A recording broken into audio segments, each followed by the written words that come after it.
If you go on to enjoy the video, please consider hitting that like button and subscribing. It does really help me out a lot. And if you're into Funko Pops, I've just started a brand new channel dedicated to them. The link for that can be found in the description. And beat the random lottery that is FIFA points by buying the coins direct from u7buy.com. Use code TVM at checkout for a 5% discount, or if you're a new customer, get 8% discount. The link is down below. What is going on, guys? TVM here. Welcome back to a brand new video. I'm going to go a little bit back to the roots of the channel over the next couple of days and see how we get on. I'm going to go through some of the lower to the mid-range informs, and I'm going to view them, even if they are discard, even if they are 20k or the 40k ones.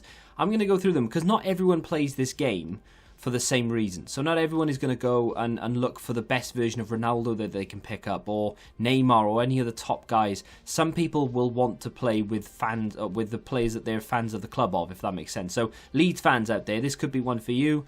English football fans in general, or just someone looking for something a little bit different. This Bamford card on paper is not a bad card at all, and for about 40,000 coins, which is actually a little bit on the more expensive side. It's not, but it is, right? It could definitely be cheaper. However, I'm not really sure at the price of an 84 rated inform these days, so this could be spot on. I don't know. 3-star, 3-star. I mean, I would complain about it, right? But Bamford's not known for popping out Elasticos, so it's fine.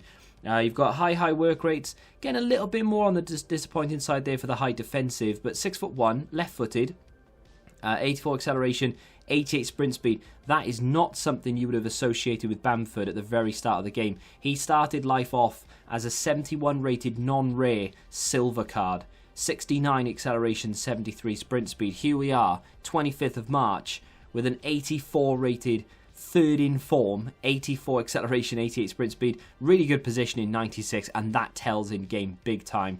86 finishing, 89 shot power, ball controls at 90, reactions 84, dribblings 83, composure's 85, great in the air with 93 heading, stamina for days at 97, strength is 86, which is fantastic, and for a big man, he can pass the ball, would you believe? 86 short passing, 81 vision for a striker, 6'1", with, you know, the background that he has, 71 rated non-rare silver. That's actually pretty good. I'm actually really impressed by the stats on this card. I would not rule out a team of the season. Hopefully he gets one, and if he does, this card is going to be unreal. I'm really looking forward to having a team of the season Patrick Bamford. Got him in a team with two other players, that I'm reviewing. You could probably tell who they are. They are informs. They're the only informs in the team. So look out for those reviews later on today, because of course, like I said, I will be bringing them to you. In game, we are playing Classic Match. That's basically where I review my players. It's end-to-end football. Teams rather, are all over the place. You can come up against full icon teams. You can come up against some really bad teams, some experimental teams. It's a lot more fun. People don't tend to play really cagey drop-back tactics. They tend to go hell for leather and try and get as many goals as possible. Just have a bit of fun in the game. It's my favourite mode. Honestly, it really is. It means nothing if you lose. It almost means nothing if you win, but it's just fun. With that being said, it's still challenging to beat some goalkeepers, still challenging to beat some defenders. A lot of people do still use Gomez and Varane and players like that. You do come up against the odd dodgy defender, but still, you have to put the ball in the back of the net. Patrick Bamford is a little inconsistent in front of goal, but he does still have good finishing. It's one of those really weird ones. I honestly expect him to score when he gets into the majority of his positions. He's really good at holding the ball up, laying it off, and then you have the better players that come through. Okay, maybe a lot of people won't believe Jari Litmanen is a better player, but I love him, so that's why he's in the team. I didn't pack him, I actually bought him. That's how crazy I am. But again, through here on goal, Composure comes through, slots it past the goalkeeper, takes him on and scores, and then just picks the ball up and goes again. I had a lot of fun with him. He's not the slowest player in the world, which is really surprising given his origins and given the fact that he's 6'1". He doesn't really run out of stamina until the end of the game unless you're absolutely hammering him. He can score the majority of his chances. Like I said, there are going to be some instances where you expect him to score and he somehow drags it wide. He has that about him. There's been 2 efforts that you've seen. There was a few more as well that I left out because, you know, you don't see the same thing over and over again. Nice finish there.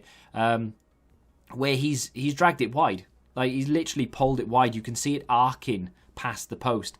It's very realistic in terms of how it would look if it happened. And it's really weird, right? I am a very strange person, but I kind of like it when you don't score every shot that you take, especially in a friendly mode. In champs, I'd be seething, right, that I didn't score.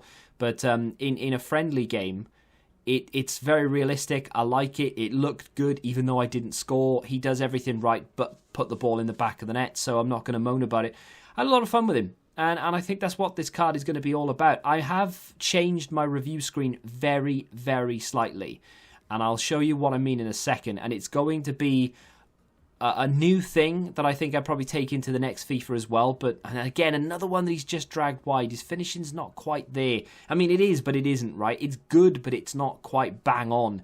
If he gets this team of the season, which should be about a month away now, look at that for a banging effort as well. He has 76 long shots. Doesn't matter. Shot power and a timed effort. They were good as well, these guys. They were a co-op, but they were good, and it was challenging. I've not changed it on this, actually. My bad. So on the next two, you'll see that there is a slight change. So in the top right, it says fun player. What that will change to is objective. So we're not going to determine whether they're just fun players or players that are useless players, a lot of people will call them, or whether they're competitive. We are going to put them into categories of objective and competitive. So if I think a player can be used in Weekend League and Rivals consistently at the top end Division 1 type play, then I'll put them in competitive. If not, then I'll put them in objective. I didn't change it for this one because I thought about it as I'd already saved it, and I thought, well, I'll just do it for the next one. But I would definitely class Bamford as an objective player. He's low enough rated that you can fit him into managerial masterpiece if you do need an English player or a Premier League player.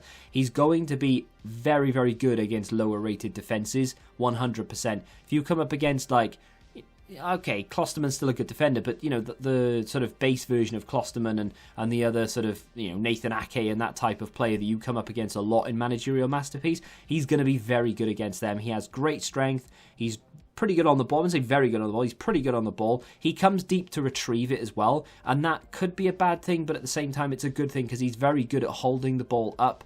And then he makes the run in behind, especially if you tell him to get forward and in front of goal. More often than not, he will either drag it just wide, as you've seen just there, or he will bury it. He's a little inconsistent, and he does feel a little heavy. But all in all, for a lower-rated team and a bit of fun, and especially for Leeds fans in particular, you can do a lot of damage with this guy. He's actually not bad. I was very surprised by how useful he actually is. Let me know what you think of the idea of going back to the roots and reviewing nearly anyone and everyone. And of course, if you did enjoy this video, hit that like button, subscribe to the channel if you're new, and until the next time, goodbye.